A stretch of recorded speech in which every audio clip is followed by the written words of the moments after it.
ভাবুন তো, পুরো পৃথিবী আপনাকে ভুলে গেছে, আপনার সবচেয়ে কাছের মানুষও জানে না আপনি কে, কিন্তু তারপরও আপনাকে প্রতিদিন নিজের জীবন বাজি রেখে মানুষকে বাঁচাতে হচ্ছে।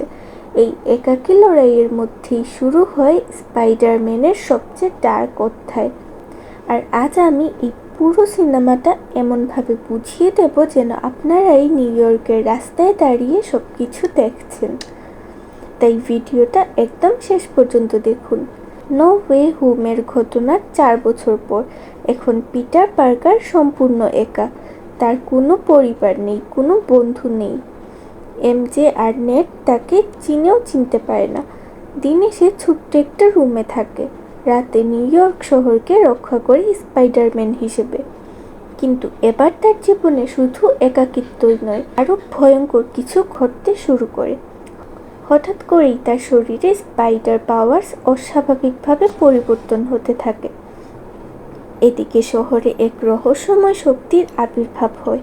একটার পর একটা অদ্ভুত ঘটনা ঘটছে। স্পাইডারম্যান তদন্ত করতে গিয়ে বুঝতে পারে এটা সাধারণ কোনো অপরাধী নয়। এই রহস্যের পিছনে এমন একজন রয়েছে যার ক্ষমতা মানুষের মন পর্যন্ত নিয়ন্ত্রণ করতে পারে।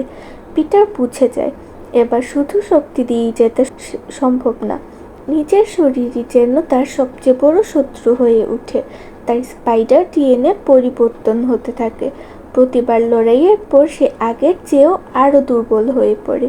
এই অবস্থায় সাহায্যের জন্য সে ব্রুস ব্যানারের কাছে যায়, কিন্তু চিকিৎসা করতে গিয়েও নতুন বিপদ তৈরি হয়, কারণ তার ভেতরের শক্তি আর আগের মতো নিয়ন্ত্রণে নেই। শেষ যুদ্ধে স্পাইডারম্যান বুঝে যায় এবার যদি সে হেরে যায় তাহলে শুধু নিউ ইয়র্ক নয়, অসংখ্য নিরীহ মানুষের জীবন শেষ হয়ে যাবে। নিজের জীবনকে তুচ্ছ করে সে শেষবারের মতো ঝাঁপিয়ে পড়ে। অসাধারণ অ্যাকশন, ইমোশন আর স্যাক্রিফাইস মিলিয়ে তৈরি হয় পুরো সিনেমার সেরা মুহূর্ত।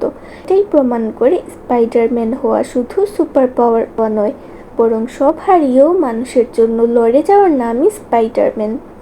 সিনেমার শেষে আমরা দেখতে পাই পিটার এখনো একা, কিন্তু সে ভেঙে পড়েনি, বরং নতুন করে নিজের জীবন শুরু করার সিদ্ধান্ত নেয়। এই কারণেই সিনেমার নাম ব্র্যান্ড নিউ ডে। এটা শুধু নতুন দিনের গল্প নয়, এটা নতুন স্পাইডারম্যানের জন্মের গল্প। আর শেষে পোস্ট ক্রেডিট দৃশ্য ভবিষ্যতে এমসিইউতে স্পাইডারম্যানের আরও বড় ভূমিকার ইঙ্গিত দেয়। ভিডিওটা ভালো লাগলে অবশ্যই লাইক দিন, বন্ধুদের সঙ্গে শেয়ার করুন, আর এমন আরও বাংলা মুভি এক্সপ্লেনেশন দেখতে এখনই সাবস্ক্রাইব করুন। পরের ভিডিওতে আবার দেখা হবে।